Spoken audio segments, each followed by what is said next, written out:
তো English market আমাদের দেখা হয়ে গেছে আর আমরা সমস্ত লাগেজ নিয়ে বেরিয়ে পড়লাম, কারণ আমাদের আজকেই হচ্ছে ট্রেন কর্ক থেকে ডাবলিনের। আর সেই জন্য আমরা একটু এখন ব্রাঞ্চ করব, কারণ আমাদের হাতে টাইম একদম নেই, ব্রাঞ্চই করতে হবে।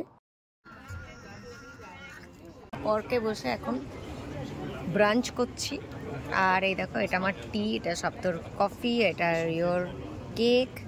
আর এই জায়গাটা দেখো কি সুন্দর, এত কালারফুল, মানে অসাধারণ লাগছে। আর আমার তো কাপগুলো খুবই পছন্দ হয়েছে আর সপ্তরও খুব ভালো লেগেছে। আর এই দেখো, আমরা এখন ওয়েট করছি আমাদের আদার অপশানের জন্য। আর এই হচ্ছে জায়গাটা, দেখো কীরকম ভাইব এখানে।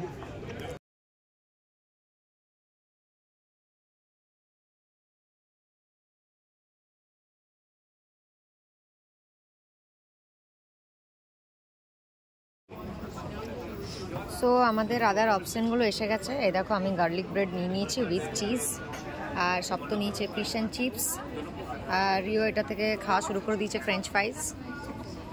আর এই হচ্ছে আমাদের এখনকার ব্রাঞ্চ। ফিশ অ্যান্ড চিপস খুবই ফেমাস, সব জায়গায় অ্যাভেলেবেল, আর এটা এখানে খুব খেতেও ভালো লাগে। তো এটা ওই জন্য এখানকার ম্যাক্সিমাম ইউরোপিয়ানদের ভীষণ ফেভারিট একটা ডিশ।